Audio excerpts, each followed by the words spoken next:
easy. All right. So, like I said, I'm Andrew Foliato. So today, let me just pull it up on the screen here and make sure it doesn't cover too much of my face. I'm Andrew Foliato. So today we're talking about how to generate and convert more leads. So we're going to go through it because there's really two distinct phases of the plan, and you kind of got to know both parts for it to actually work. So we're going to go through kind of the whole thing start to finish. Again, any questions at all, feel free to interrupt. If it's for something that is too complicated or hard to explain, like if it's like a technical, how do I do that with Facebook ads, for example, and it's easier to show you, I might recommend just like reaching out to me after over email. Like I'm always happy to go more in depth with certain things that way, but and ask away either way. And we'll be able to see kind of what, if we can answer it now or if it makes sense to connect after and do it. But again, any questions you have, feel free to ask, even if you think it's a stupid question. Always ask. It's better to find out because it's just a lot easier that way. So first, I mean, I know not everyone here will know who I am. So like Melissa was saying, I started out as an agent in Aurora, which you guys are relatively local. I would hope you'd all know where that is. So I sold up there for a couple of years and I tried everything. Like I was door knocking. Like my broker was the very old school. Like day one, literally sat the phone book on the table and was like, just start at A. I mean, the best advice I ever got from there was actually skip ahead to D because most people have given up by then. So you get people that normally didn't get it called. But if you start at A, that's where everyone else starts. But it did not work for me. I also tried door knocking. I actually got a deal on the second house I ever door knocked. And I thought this was going to be the easiest business in the world. That was also one of the last deals I ever got door knocking. So it really didn't work for me. But what did work is I was blogging and doing Facebook ads and social media. And that really started taking off for me.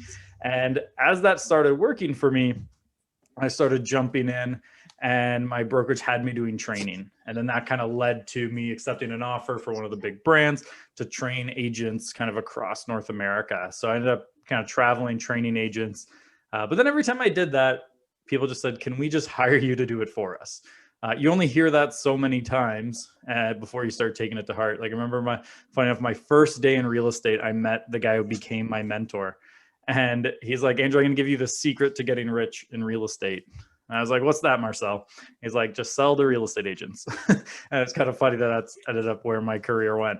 But Kenny actually became my first client. But it's been a fun career kind of then, but I'm not licensed anymore. I let that go actually just a few months ago. I haven't sold in 7 years, but I finally let my license go officially not too long ago. But everything we talk about today is going to be stuff that actually works. Funny enough, like this is what we hear the most. And if you talk to any lead gen company, even though I don't really consider us a lead gen company necessarily, we all hear the same thing from people, which is, oh, I went with this company. The leads they don't use the term weak. Usually they're a little bit more vulgar. But the leads aren't good. The leads aren't good. The leads aren't good. I was at this company. They weren't good. So I'm coming here. Then they weren't good. Then I came here. They weren't good. So now I'm coming to you. Normally that's not a lead problem. That's a follow-up problem. Because especially if you built your business, for example, on like referral, a lot of people, when you build on referral, don't really like online leads. So there's a little bit of different strategies to take based on because like a big misconception we find that people have is they think of it like, okay, you could build your business through cold calling, door knocking, geo farming, or the internet. But online, there's different ways, just like there are offline. So like there's ways online that would be more like a referral business. There's ways online that would be more like cold calling, some that are more like geo farming. So it's finding the right online strategy that you're likely to actually put into place. And that's one of the big things you have to understand is there's not one size fits all plan for everybody. It's more of a find the right one for you. So we're going to talk about some of them today. And what I kind of want you to come out of it is that understanding of one, how it can work, but like what's the right approach for you? Because what's right for you is not going to be right for the next person sitting next to you. So don't think of it as like, oh, online leads didn't work for me one way, that there is not a way that it could work for you. The big one that we've seen, especially with leads, is most people just don't call them. Like there's been studies that 40% of online leads just never hear back from anyone. Like you hear about agents complaining about the quality of the leads they're getting, while you hear the leads complaining just as much about the fact that they never hear back when they do reach out. So it's kind of a funny thing where both parties are complaining in this transaction. So we're going to show you some ways to hopefully kind of get rid of that friction and make your life a little bit easier and a better experience for the consumer. But a big one is if you are planning to start generating leads, one thing we often say though is like you got to look at your follow-up process, and we'll talk a little bit more about it later, but put yourself through it before you have a lead go through. Like before you start turning on campaigns, pretend to be a lead and go through your systems and see where there's things that aren't smooth, where there's that friction, and find essentially the leaky holes in your follow-up bucket that's costing you money. Because like we will have clients sometimes where we've actually shut down their lead gen for a time to help them plug the holes, because otherwise you could just be throwing money down the drain. So that's an important one to consider, is that a lot of the time, it's not necessarily the lead gen, it's what's happening after the lead where you can have kind of the biggest movement in terms of what your overall results are going to be. And it's a really important thing to consider. So first up, we're going to actually just talk about how to generate leads. This is, to be honest, once you understand this becomes the easy part of the online world, is actually getting leads. Then we'll go through the second half of the presentation, generating them. I'm just going to mute people as they come in. Whoever, Melissa or Kiana, if you're letting people in, just watch and mute them when they come in too. I'll take care of that. And then again, if anyone wants to unmute and ask questions, feel free. But we're just going to by default mute people as you come in. So the first thing for this section here, I'm actually just going to use Facebook as a stand-in for all social media. And then Google will pretend as a stand-in for all search engines, but nobody really cares about Bing or the other ones. So really it is just Google. But social media and Google, like they really do have a key difference that has to impact your results. Google, and part of the reason is Google can produce higher quality leads than social, depending on the strategy, of course. And the reason for that is Google is an intent-based platform. So I'm going on Google to do something specific. Like I'm going to go on and look for 4-bedroom homes in Mississauga, or even more like 4-bedroom homes with a pool and port credit. Like I'm going to look for something very, very specific, and they're trying to serve me the best answer for that query. And that means that's probably a higher quality lead than someone who's just going on Facebook to post what they had for breakfast, because that person's not talking about real estate. But now you're interrupting, and that's the difference from Facebook, is it's more like interruption-based marketing, where you're kind of getting in front of them with things to get their attention. Whereas like Google, you don't need to get their attention. That's already there. You just have to serve up the right message. Like there's a great marketer who always talks about it. And he's like, a lot of the best marketing messages would be like, he used the example of selling a horse. Most of the time, if you want to sell a horse, you just need to put up a sign that says horse for sale. You don't need to convince someone to buy a horse, because people who want to buy a horse already know they want to buy one. There's not a lot of taking someone who never knew they wanted a horse to convince them to buy your horse. But it's just a horse for sale. That's similar with like Google ads is a great example. Like if someone's searching homes for sale and port credit, all your ad has to say is search homes for sale and port credit. Facebook, it's a little bit different. You have to interrupt them, get their attention, then bring them in. And again, Facebook stand in for all social here. So think of it that way. If Google is very intent-based, but it can be more expensive. Where we might see like a $10 lead on Google, we might be able to get for $2 on Facebook. Facebook might be a little bit further out. So if you have a follow-up process, we often see a higher return. Whereas if not, then Google can have a kind of a shorter turnaround on that ROI. Facebook, social media, if you are someone who built your business on the back of referrals, organic social media is probably the best way you'll like it, because it's the closest to building relationships with people and then having them reach out when they're ready. Whereas Google, depending on which route you go, because there's a lot of different routes on Google as well, isn't as much like that referral based side. But then there's even ways you can kind of bring that in. So that's what we're going to talk about, a lot of the different kind of moving pieces here, because it's not as simple as I'm going to do Google. Here's the one way on Google to have success. So as an example, if your goal is leads, like I was mentioning, that's the easy part, the easiest way. And this is just a screenshot of our ad account that I took when I built this presentation of the most recent ads. And these are for listings. Like if you want leads, all you need to do is grab a listing, whether it's yours or someone else's. I mean, if you don't have a listing right now, and I know a lot of people don't, because ads have, listings are selling pretty fast these days everywhere. Ask someone in your office if you can borrow one of their listings, and you can see, I don't know if you guys can all read the screen easily, but it's 88 cents a lead there, $2.59 a lead, $6.47, $2.29, $1.28, $2.30, and that's for name, email, and phone number of someone interested in the home. Now, when I say interested in the home, I don't mean like they're interested necessarily in buying it. They're just interested in learning about that home. Like a lot of leads you're getting off your listings, the odds of them buying that specific home are pretty small, but the goal is to sign them up and maybe sell them a different one. Then over time, you're building up that database. But if you want just more leads, leverage listings, because that's what people want. A great example, like here's some screenshots. These are actually all for the same listing. You can see 93 cents a lead, $1.15, 78 cents a lead. And the funny part about these, like the copy's all the same, but we always test different images. By the way, images will get you a better cost per lead than video almost every single time. Video can have a slightly higher quality lead, but images will get you more. So if your goal is just volume of leads, use images. We always test with an image of the outside of the home because that seems to consistently have one of the better. But to be honest, a lot of the time, we'll just randomly grab an interior shot and add it in as a test. Because like you can see here, the 78 cents one is a random shot of like the dining room with kind of the kitchen involved in it. Like we've seen one where like the foyer is the best performing photo and it wasn't even a particularly nice foyer. Like it's odd sometimes how some images do that. Like consistently, if we were to look at the trends, front of the house, backyard, if it's a nice backyard, and the kitchen are usually the best photos to use. But if you have the budget to test a couple versions, I'd almost pick one at random with the exception of like powder rooms. Outside of that, like just kind of pick one throughout the house and add it in as a variant just to test it out.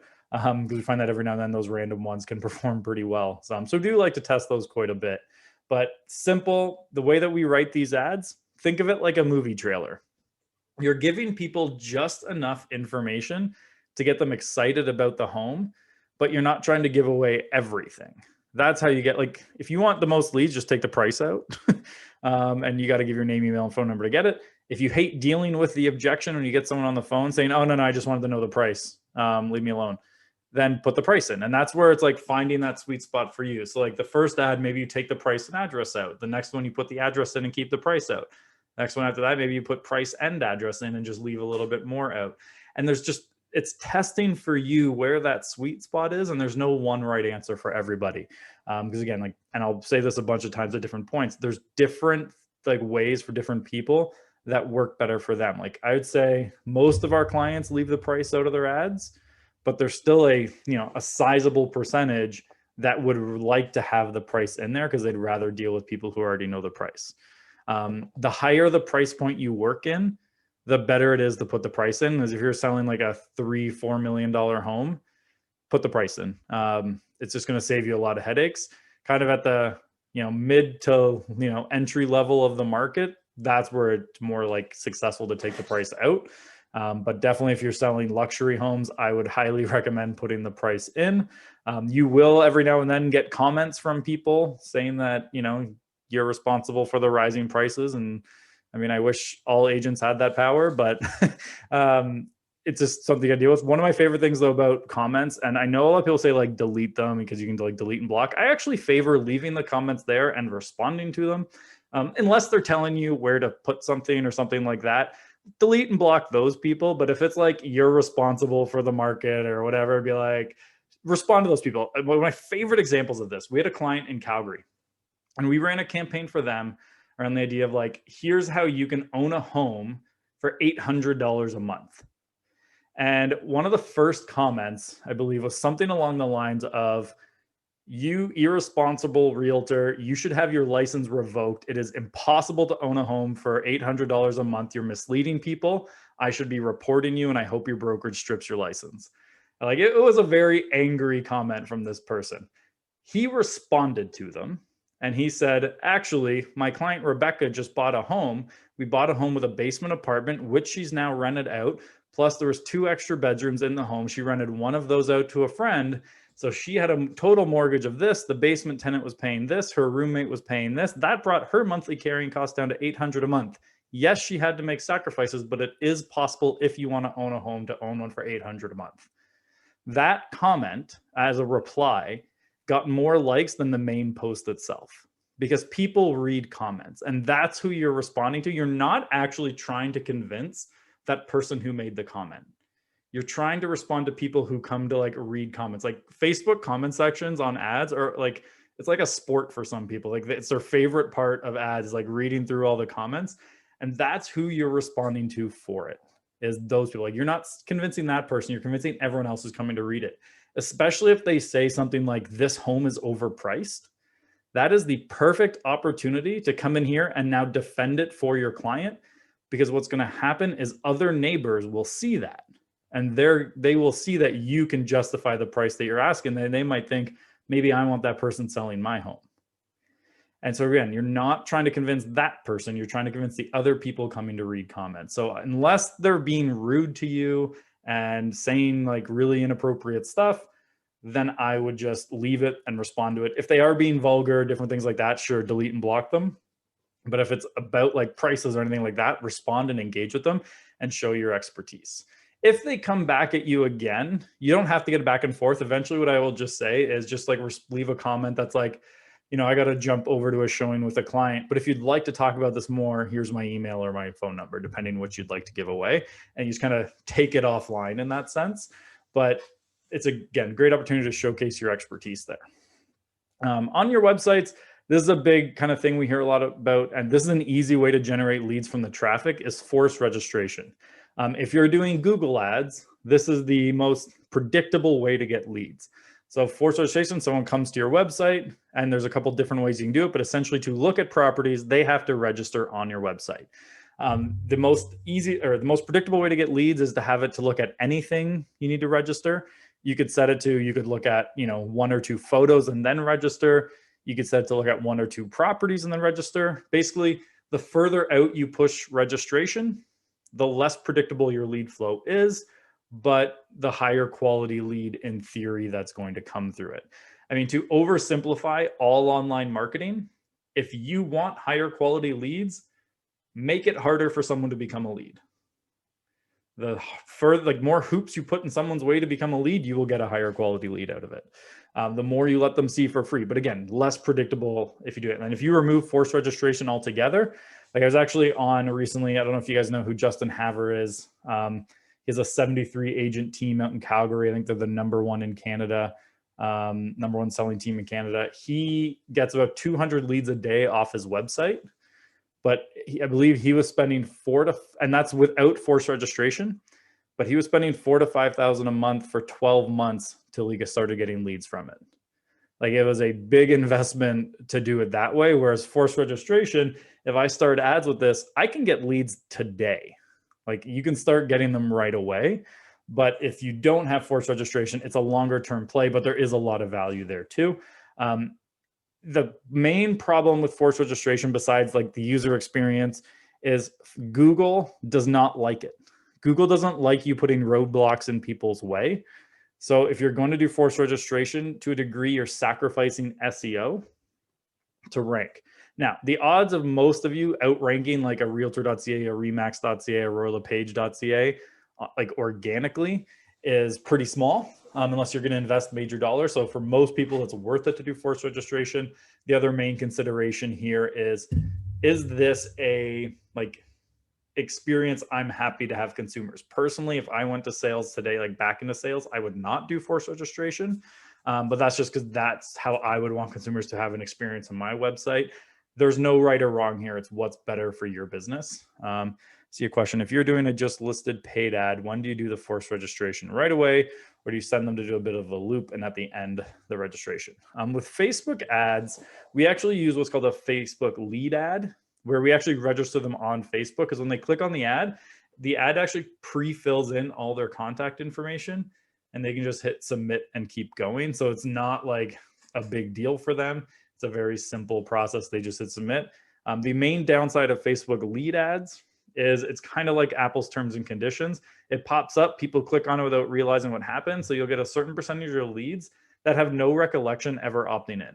So they'll be like, who are you? Why are you calling me? They don't realize they sent you their information. So with Facebook lead ads, even more so than all others, you want to be quick responding so they can still remember what they're talking about. Because if you take a couple days to respond, they might not even remember having seen the ad at that point. But a big thing with Facebook ads is just offering value. The biggest mistake we often see agents make with their like Facebook ads and really all advertising is it's about them. So it's like, hey, if you're thinking of buying, selling, or investing, reach out to me. Like that's not a compelling ad.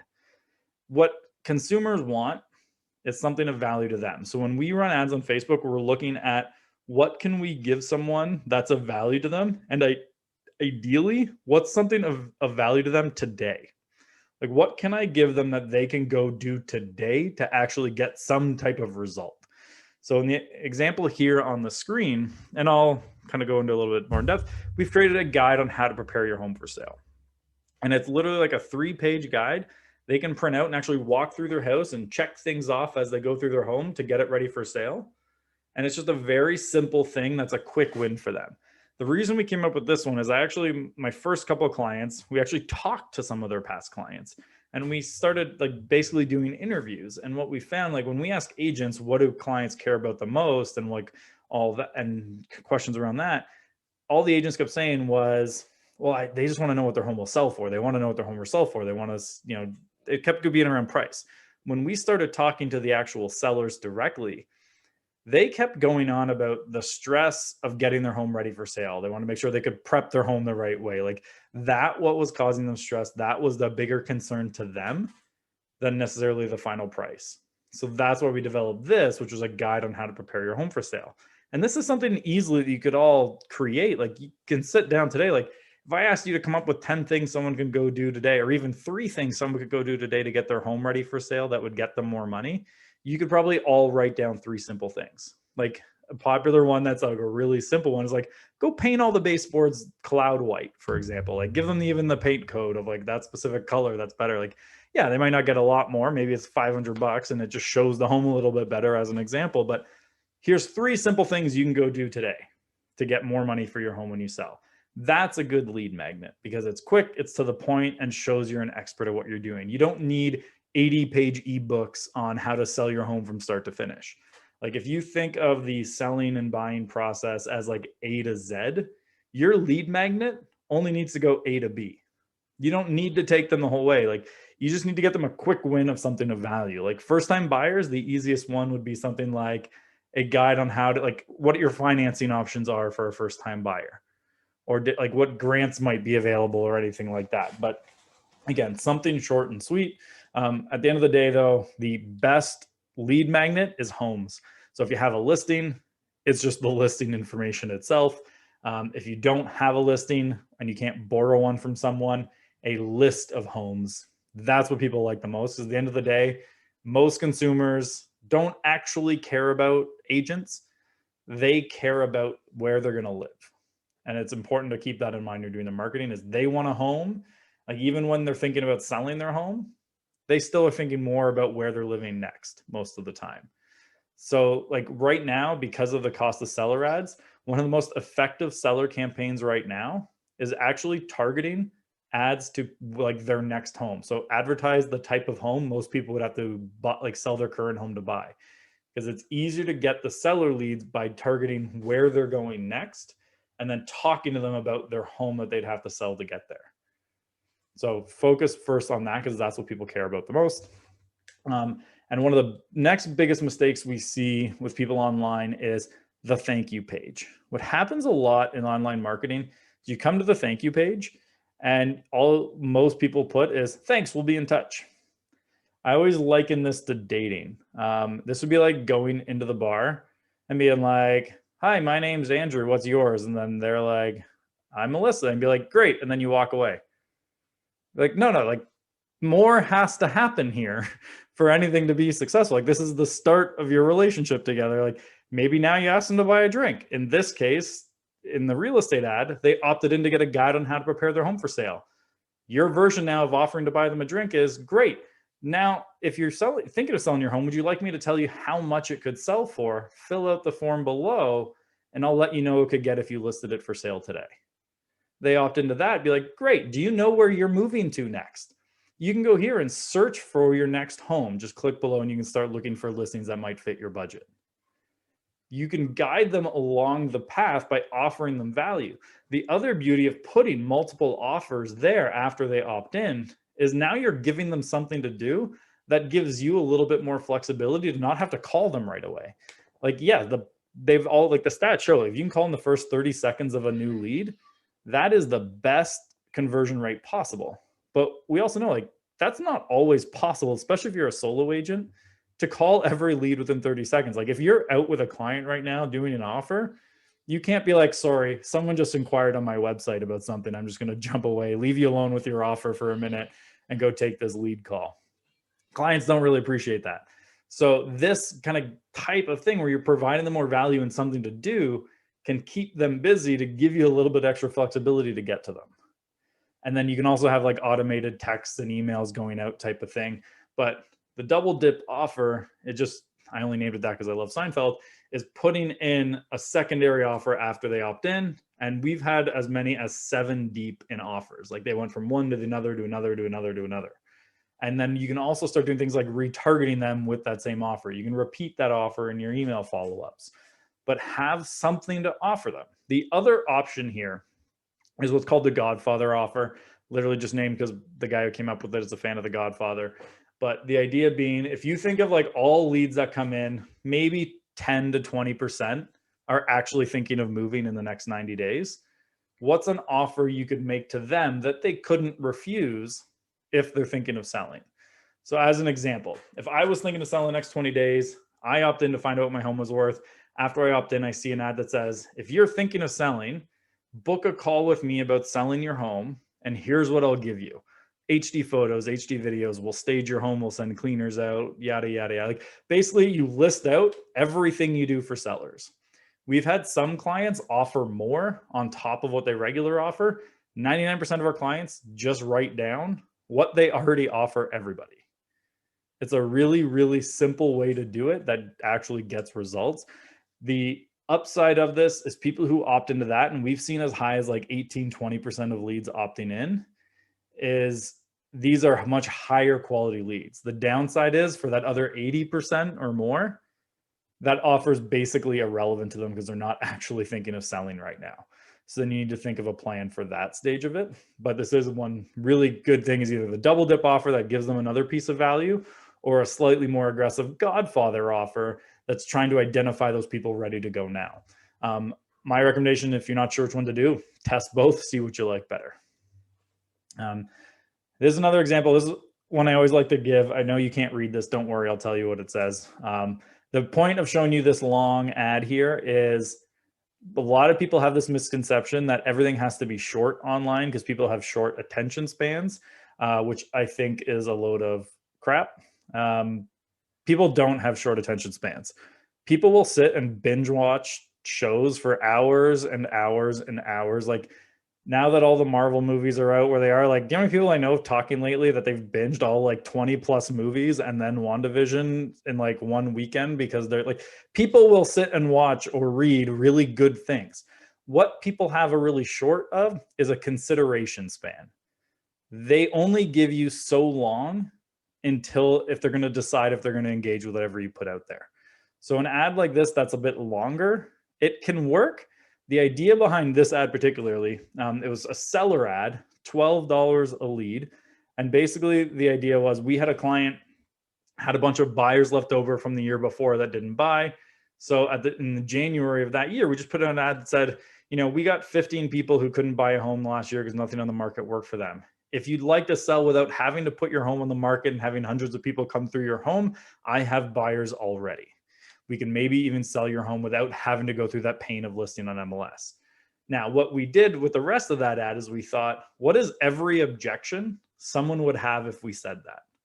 So as an example, we're like, if we say you could sell your home off market, what's one of the first things that comes to people to mind is I'm not going to be able to sell for as much money as if I listed it on the open market, which, let's be honest, that could be true. So we write that in the ad. We literally basically say like, does this mean your home will sell for more money or for less money than if I listed it? We're like, we honestly say potentially, yes, you could potentially sell for less money than if you put it on the open market. It's possible, they're also willing to overpay you to keep it off the open market. All we can promise is that we'll show you a list of comparable sales in your neighborhood. And if our clients like it, they'll make you an offer, and then you can decide what to do from there. If you don't like the offer, all you have to do is say no, and we walk away friends. And then we basically just from there thought of what are every other objection someone might had. We answered in the ad. People who come in off something like that are much higher quality. Do keep in mind, no matter how much you write here, there's people who don't read. So you'll, even if it was answered in the ad, some people might still have that same question a few seconds later. We've all seen that. But it is a great kind of way to do long form ads, is to actually think about every objection you might get and then answer it in the ad. Here's another example of some ads. So I always love the idea of really niching down with what you're trying to do. This is a client of ours who specializes in pre-construction condos for investors only. Like if you're an end user, he doesn't even really want to work with you. He wants to work with investors. So like the first ad there on the left is to see, and basically his whole kind of, I use the term gimmick. It's not really a gimmick because it's legitimate. Gimmick sounds non-legitimate sometimes, but the idea, the gimmick is he invests personally in condos and then reinvests the equity and keeps doing that. So it's follow his money. So he's like, I'm investing in this project. Here's why you should too. So for example, one of the first opening things we'll often do is like, learn how I turned this deposit of 39 into $1 million real estate portfolio. And people who watch that masterclass video will then get targeted with a second ad. The second ad there on the right only goes to people who have either like been to that masterclass or watched a video on investing that's talking about like cap rates and kind of stuff like that. And the idea is, you want to see how we can turn one condo to three, and we're going to go over your real estate portfolio together to see how you could be doing it better. And that's the entire point of that ad, is just, I will look at your real estate investing portfolio and see how we can improve it. That's a high cost per lead one, but the leads coming in off that are much higher quality. We only generally like to do ones like that as a retargeting piece, because if I send out an ad just to the general public, like everybody, that pool of people who have an investment portfolio they're willing to let someone review is so small, it'd be really hard to get them. But if I first put out great videos about investing in real estate, people who watch all the way through are more likely to be our target audience. And video views are so cheap that it's easy to get that in front of everyone and then retarget a good message just to that smaller group who maybe only watched half or more of the video. So you can do these kind of different staged ads as you go through. If that sounds really confusing, just start with the first one and don't worry about the retargeting one until a little later on. Another thing, if you're going to doing a lot of organic marketing, you basically have to be Instagram stories, Facebook stories, that type of thing. Stories right now are probably arguably the single most effective way to get clients organically. There's a couple reasons for that. The main one, I believe, and this is more a theory or hypothesis than proven facts, is that it's because it's private. Like if you think about, like, if I put an Instagram feed post up and someone comments on it, that's a public comment. Not everyone likes to put themselves out there like that. Like I can't tell you how many people will reach out to me privately that have never posted a single comment or like on anything I've ever done, but they watch it all. But if I put up a story, people will engage all the time with that, because not everyone wants to like see that they're out there and have that, but in a private conversation, they're way more likely to engage with you. And that's the beauty of stories, is it's one-to-one messaging when someone replies. So Instagram stories are really powerful for that. And there's some actually really creative ways we've seen people use it. Like the example on the screen there is 3 stories in a row. And then there, if you're familiar with like stickers on Instagram stories, there's a feature for a question box. How it's meant to be used is you could be like, you know, do you have a question about X? Put it here. And then your next story would be answering the question someone submitted. But be creative with that box, because it allows people to type something in and be like, you know, on the third one, you know, like first couple about your listing, last one, like, do you want more information on this listing? Just drop your email in the question box below and I'll email you all the details about it. So you can use the question box as a lead capture form within stories, instead of trying to say like, go to the link in my bio, then go to my website and fill out the form on there. We can just get their information right off here. That's a much easier way to do it. Or like there's polls. So for example, you could put up like questions that are like yes or no. Well, an easy thing to do at the beginning of every year, are you planning to move in 2021? Yes, no. Everyone who says yes, click on their name and send them a message. Be like, hey, I saw you responded that you're moving this year. Where do you plan on going to? Very simple ways to create engagement with people. But Instagram story, like everyone I know who gets like real business does it off here. I think one of the best examples in terms of execution of Instagram stories is Nazma Ali in Toronto. If you look up Nazma, like I think she even has a course with Kieran on how to do Instagram stories well, but just look at her, like watch her execute on her stories. And that's a course in itself. Like she's excellent at it. She really nails all of the kind of Instagram story stuff really well. So I always recommend checking her stuff out. But Instagram, like I know people again who they might post to their actual Instagram feed once or twice a month, but they might do 500,000 in commission off Instagram. And it's entirely through Instagram stories. And the more you post, the more responses you end up starting to get. If every single post you put out though is some type of like thing to try and get their information, it won't work. But if you put like great information about different things and have them follow you around a little bit and like documenting what you're doing, and then once in a while you add in one of these, that can work really well. But I highly recommend if you're going to take a organic social media approach, Instagram stories really should be a part of it.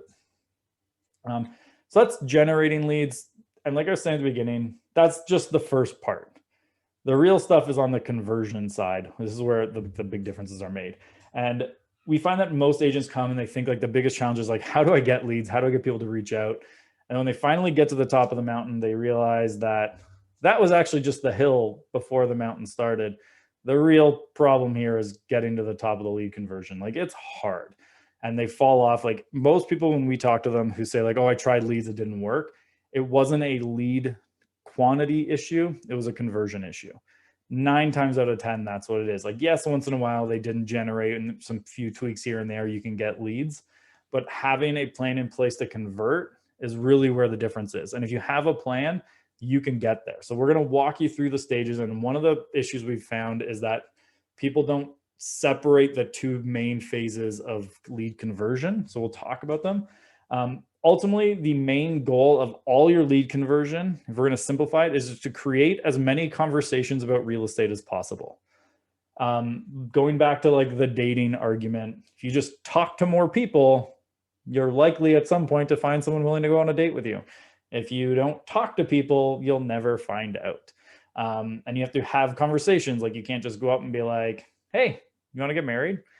You're going to have a really low success rate doing that. But if you come up and ask, oh, where are you thinking of moving? Or are you looking at that for yourself or as an investment property? You're creating a conversation about real estate that eventually gets to that point where, yeah, maybe you ask them to move in with you. But you got to look at it as stages. As first, you got to get conversations started. So overarching theme as we're going through the lead conversion is how will what I'm doing lead to another conversation about real estate? And the first phase is that initial follow-up. So when a lead comes in, how are you engaging with them right away? And the big mistake people make here, like especially if someone reaches out about one of your listings, and we see this a lot, is most people in that first email that goes is they ask them if they want to book a showing. They want to come see it right away. Again, that's similar to being like going up to someone in the bar and be like, hey, I'm Andrew. You want to go home with me right now? You're too soon in the process to go to that point. This initial thing, your first win is just a reply. It's like going up to the bar. It's like that first person, like if you say your name and they say hi and their name back, that's your first win. The same with this. Your goal in this initial follow-up period is just to get them to respond to you. So if they're looking at like a listing, it'd be really easy to be like, hi, I saw your inquiry about 123 Main Street. Are you looking, here's the information you wanted. Are you looking at it for yourself or as an investment property? And that can be the whole email. Then they respond, they're like, oh, I'm looking at it for myself or my sister or as an investment. Be like, great. Is it the neighborhood that you're looking for or is it this type of home? And then they respond. And then you go back and forth with them, learning about their situation. If they're responding really quickly, like every time you send an email, you get one back within a couple minutes. After a couple, just say, you know, we're going back and forth in email a lot. It'd be a lot easier if we just jump on a quick call. We can solve it, but we can stick to email if you prefer. And you're giving that option to get on the phone. If they're taking hours or days to get back, that's them signaling to you they'd rather communicate over email. You can add like a PS, by the way, if you'd like to do this over the phone, text or call me here. But that initial follow-up, keep it like more conversational. When a lead comes in, initially, we always recommend calling first. Some people do what's called a double dial. I'm personally not a fan of the double dial, but you do talk to more people that way. Basically what it is you call them. If they don't pick up, you call right back. People are more likely to pick up a phone number if it calls them immediately right back. The reason I'm not personally a fan is like, I know if it's me, if someone calls me, I don't pick up and they call right back right away, I'm assuming it's because like someone in my family is hurt or something like that, and I got to pick up to make sure everyone's okay. If that ended up being a salesperson, I'd be pretty upset. And I don't do things I wouldn't personally like, but I know some agents who do it with a lot of success. So it's there. Some people do it. If they don't pick up your call, though, don't leave a voicemail. Text them instead. Texts have like a 90% open rate in the first 5 minutes. Just doesn't mean they're going to respond, but they're going to see it. So call them. If they don't pick up, don't leave a voicemail. If you do want to leave a voicemail, don't say call me back. Say I'm when you're going to call them next. Because if you say call me back if you want to talk about it, you're leaving the ball in their court. Whereas instead you say, it's just me connecting about, whatever reason they were opting in for. I'll call you back tomorrow at 4 o'clock so we can talk about it again. Or you can call me back sooner if you're available. And that still leaves the power in your hands. But call, then text, then email. But that texting one is a lot of people don't do. But I highly recommend it. It works really, really well. Again, keep it short and simple with a quick question. We always recommend no more than one question per email, because we put 3 questions in, the odds of them responding to more than one are small anyways. So I'd rather you do 3 emails and a back and forth with 1 answer instead. And those can work pretty well. We also like with advertising to help you close more leads is aggressive short-term retargeting. And what that would look like is like I opt in. So let's go back to before, like the Godfather offer that I mentioned, where it's trying to get people to opt in to like a call with you about selling their home. Well, what we might do is for like 3 to 5 days after someone opts in, they're going to see a couple times a day an ad with the exact same offer that you put on the thank you page. And then after 5 days, that goes away. Because if you keep doing it aggressively, then you'll annoy them. But for a short window, identifying those good 5-star prospects, which I'll explain the 5-star prospect in a second, an aggressive short-term window. And what's great about Facebook ads is we can time these based on when someone opted in. So if like Melissa opted in today, for the next 3 days, she might see this ad.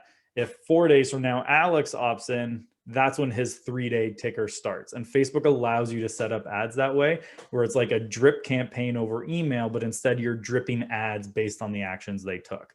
A little bit more complicated to set up, but once you have it down, it can work really well. And the beauty of ads like this is like $2 a day, and you might not even spend that whole $2, and they can basically stay in front of them the whole time. 5-star prospects. This is a Dean Jackson concept I'll mention later. Dean Jackson's like one of the brightest marketers that are out there. He's actually originally sold in Georgetown. Now he's a consultant, but basically says 5-star prospects is in your marketing. This is what you're trying to identify when you're doing your lead follow-up. You're trying to find people who are willing to engage with you. I mean, that's pretty easy. Are they just answering your messages? Are they friendly and cooperative? Because no one wants to work with someone else. They know what they want. They know when they want it, and they want your help to do it.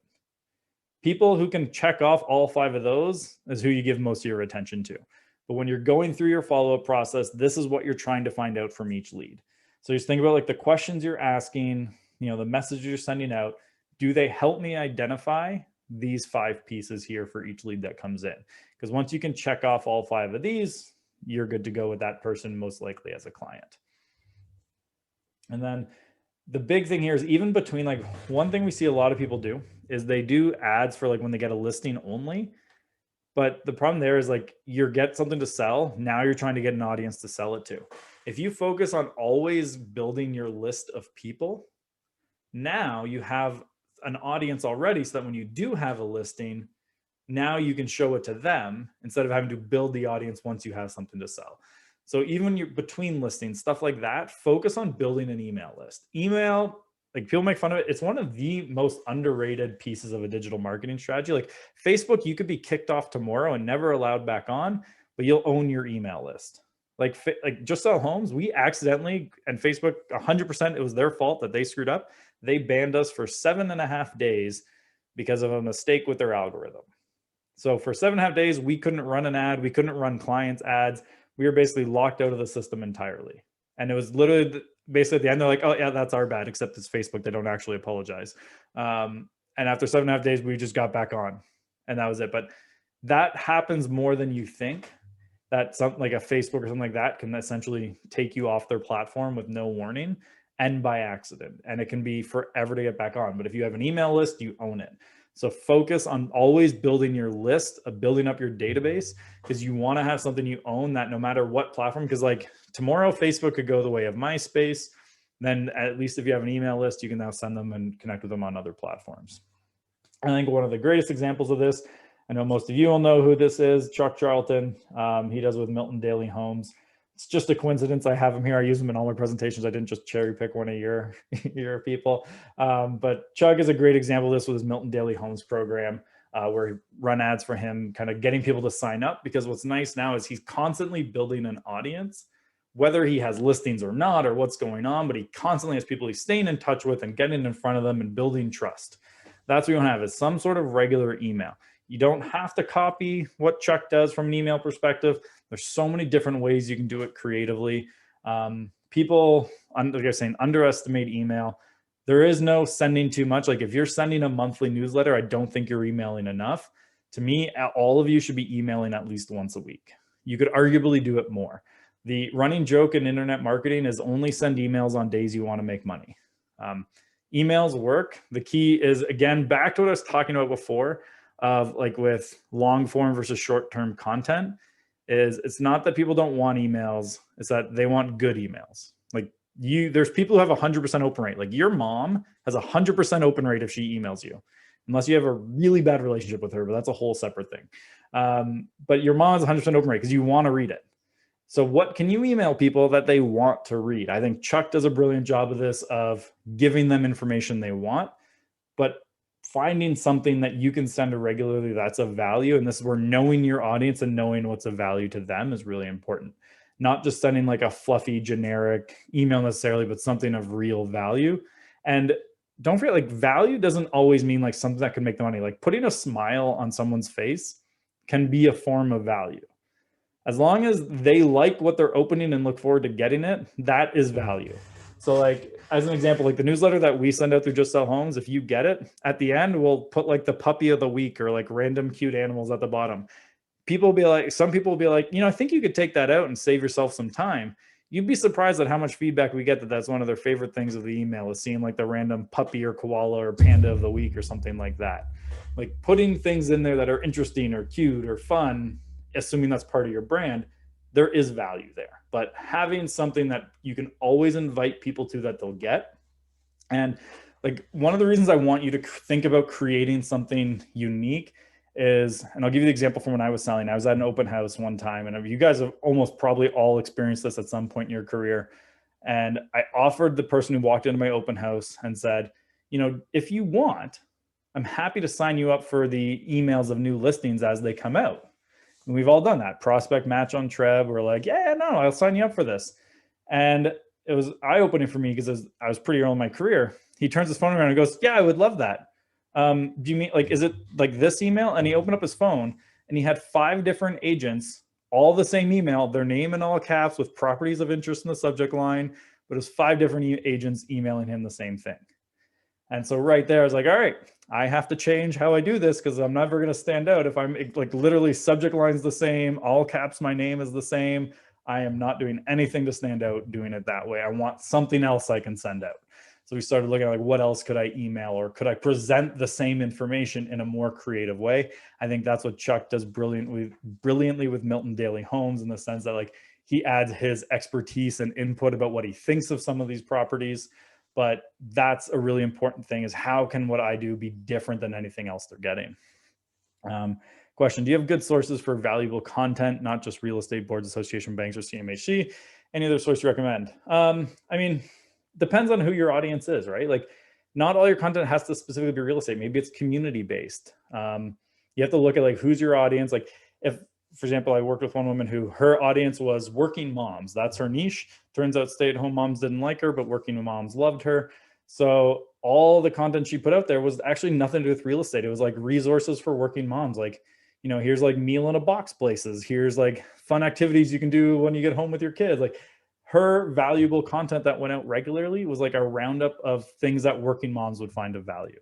Sometimes it was like a reminder, oh, by the way, you know, if your kid wants to do soccer this year, they have to sign up within the next week or there's not going to be any spots available because it always signs up by this date usually.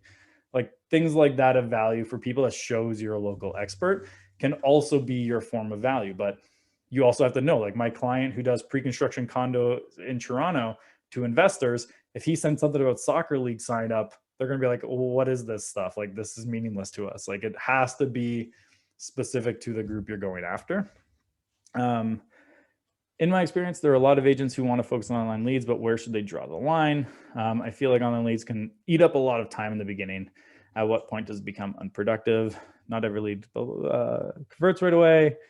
So I actually do talk about this in a few minutes at the end of the presentation about kind of the balance. So I'm not going to answer it all right away. I mean, at the end of the day, everything kind of has to be in moderation to a degree. I mean, I know when I started selling, I didn't have a lot of business, so I could spend 3-4 hours a day online lead hunting and blogging and doing all that stuff. And as you get busy, it's more prioritizing the right way or outsourcing to other people who can do it. But at the end of the day, it's where are you seeing traction? Like I said at the beginning of the presentation, online leads aren't even right for everyone. Like there are people who should never do online leads. Like I remember when I was selling, there's a woman in my office, she did about 700,000 GCI a year, 98% referral. She spent $500 a year on advertising and she hated it. She said she only did that $500 once a year just to make sure her clients knew she hadn't died yet. She had a good sense of humor like that, but that was her entire marketing budget.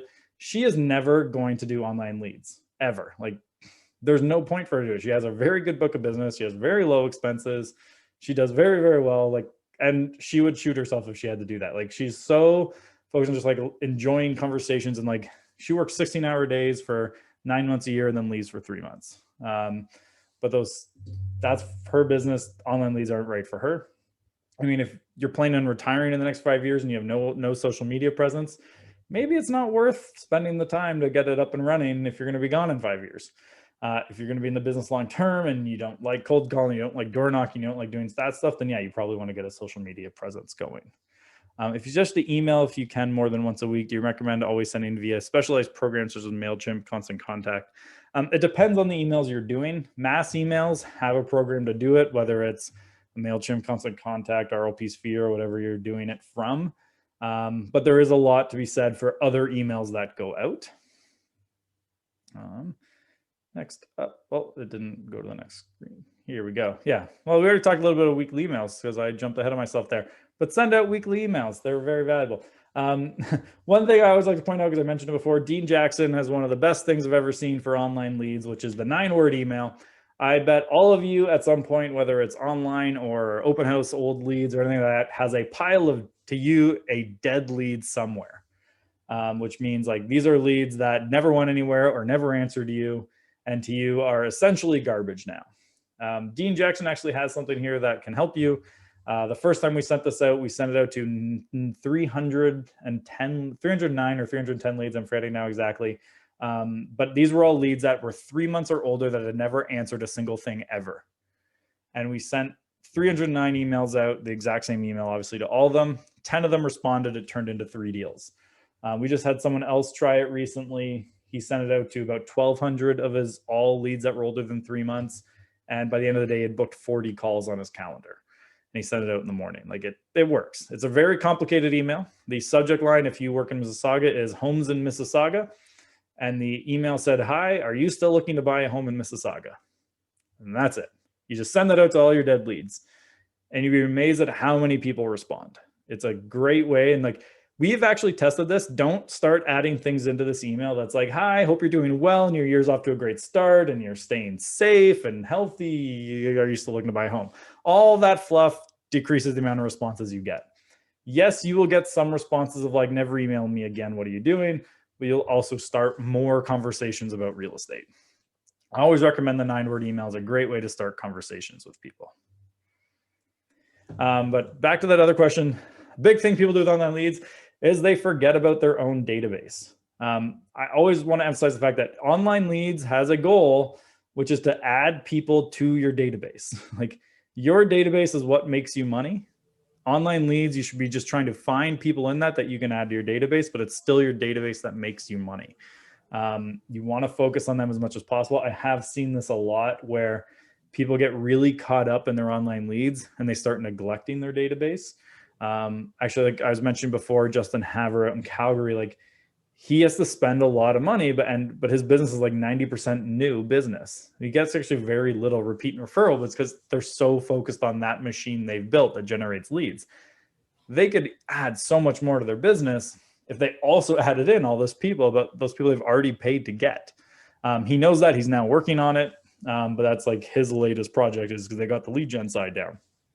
But don't forget about the people in your database. Like we had a client one time who had an ISA. Without telling us, he took the ISA's half her time away and said, all right, stop calling the leads Andrew's generating with half your time, call our database. In 3 months, we're going to see where I have a better return, calling my database or calling the leads that he's generating. I could have told you that was a waste of 3 months because 10 times out of 10, your database will get you more leads than calling leads will. Because your database is the ones that know you, they trust you already. That's the most valuable place for you to get it. If you know Richard Robbins, the coach, what he often says is if you have 100 people in your database, that should lead to about 20 deals a year, whether it's from them directly or like referrals from them. So if you're working your database right, you should have about 20% turning into deals. If you're not hitting that 20%, for some of you, it might make more sense to focus on your database before adding in something like leads. I mean, yes, you have to consider kind of a few different factors there, but that is one thing to think about. Like if you're only getting, if you have 100 people in your database and that leads to 1 deal a year, it might be more worth you spending time to get more deals out of your database before you add in something like online leads. It's possible your database is just too small, or it's had none of them are local or something like that. But look at that first. But again, online leads, the goal is to add people to your database because that's where most of your money is going to come from. I always like to add some book suggestions because I think these ones are very valuable.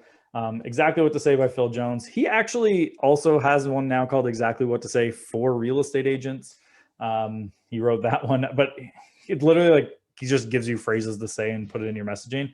They work really well. I remember the first time I used one of his lines, I sent half the messages out with my regular wording, and then I just took one of his lines, added it like the 4 words before my message, and the message with that in it had a 50% higher sign up rate. Like it was an immediate impact. And it's like these little things you can change in your wording, but I think it's worth the read. Be Our Guest and Never Lose a Customer Again are all about customer service and customer experience. I think they're worth reading for everybody. I especially like, well, both of them are brilliant. I love like one of the examples from Disney is they made, and back to the idea of like, go through it yourself before you launch a campaign to see what it's like. Disney makes all their executives walk through Disney on their knees to see it from the perspective of a child. And like one of the things they realized increased sales by like 20% in their stores, which was if you're walking through at the height of a child, they couldn't see into all the stores because the walls were too high before the windows. So they lowered all the windows closer to the ground so that kids could see in and then point out to mommy and daddy that the toy they wanted in the window. So doing things like that, you never know where you might find something that could help. And I really like those books for helping with that. And then the last one, even though it was done in like the 30s, is one of my favorite books on social media, How to Win Friends and Influence People. The lessons you can learn from that directly apply to like how you can do things on social media. And basically all your marketing. Like one of my favorites, like the sweetest sound to anyone is the sound of their own name. That's true on social. It's true everywhere. It just works. These are my 4 books that I always recommend. There's a lot more, but we can start there. If you have any questions about what we do, or just want to learn more about us, or tell me that my presentation was terrible and I should never talk again, you can go to justsellhomes.com. All our information's there. We put our pricing right on the website. So if you're curious about how we can help you, it's there. Just keep in mind, since you're all Royal LePage and we're a preferred supplier for Royal LePage, so you actually get 10% off. But otherwise, all our pricing is there. If you find any of it interesting, would you like to chat with me about it? Bookandrew.ca goes right into my calendar, and you can book a call directly into my calendar. and we can chat that way. But there's even some other options there. Someone's asking about the book, so I can just go back there if you want to screenshot that. Those are the books. I highly recommend them. Again, the first one there, Exactly What to Say. You could also get Exactly What to Say for Real Estate Agents. He has released that one as well. I like that one personally, but they're both very good. Andrew, thank you very much. No problem. That was fantastic. I noticed that you're recording it. Are you going to share that recording with us, or is that for your training purposes? Can it be both? Sure, absolutely. Yeah, no, I recorded it for you guys. I mean, I definitely sometimes will get my team to cut up pieces and throw it on some content because, you know, we can. But yeah, no, I was recording it for you guys. So I think, Melissa, did you hit record too on your end, or? Yeah. I spoke with your team member, Kiana, so she said you're recording, you'll be sending it to us. So yeah, so we'll process it, upload it, and I'll just flip you over the link, and you guys can send it out to everybody. And we'll go from there. That's fantastic. Thank you, Andrew. Appreciate it. Take care. You too. If anyone wants to stick around, like if you have questions or anything, I'm happy to stick around for a few minutes. Otherwise, appreciate you guys all coming. Hope you found it valuable. It was a good use of your time. But thanks for coming in, and much appreciate you spending your time with us.